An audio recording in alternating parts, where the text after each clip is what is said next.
see the potential in others. Okay, so this can apply to both staff and to the kids. Yeah.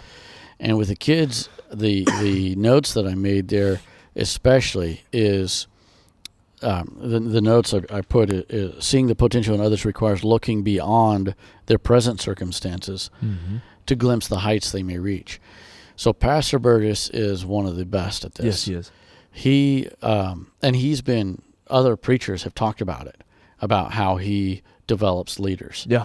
He's unique in that area compared to many pastors. He's develops leaders. And the other thing is, though, with kids, is he taught me, just by example, the older you get, the quicker time goes, right? Mm-hmm. And he taught me, like, you look at these young, I use this phrase all the time to be derogatory, but snot-nosed kids, right? You look at these young kids, and it's like that they are teenagers. Oh, yeah. And they're youth. And then pretty soon, I mean, I'm not that old, contrary to what my kids might say. I'm not that old, and I remember some of these young couples in our church now that, like, one couple I'm thinking of just had a baby. Yeah. And I remember them being kids in Sunday school. Have pictures of them. So, and I'm not that old. I got to reiterate that. If you get anything from this podcast, yeah, Brother Gabe is not old.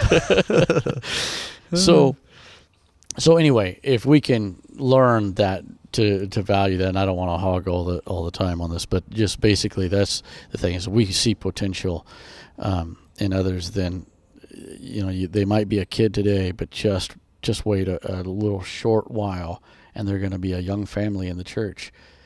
And did you take the time to develop them? So good. Every person has potential. And once again, this is tapping into what I was teaching. But I mean, from the youngest to the oldest, I mean, it doesn't matter how old you get, you still got potential. As long as you've got breath in your body. And an example is, I think of Caleb in the Bible. He was around 80 years old when he finally got to step into the promised land and start inheriting.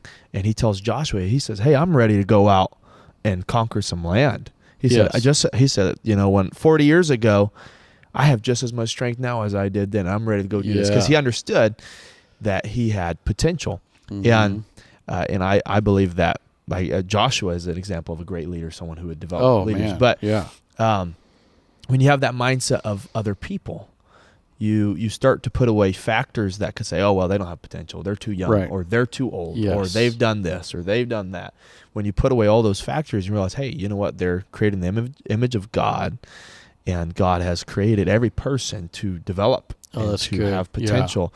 Then you're going to have that mindset that says, hey, what are you doing? You need to go, well, I'm going to help you develop your potential. Yeah, and if we could see people the way that God sees people,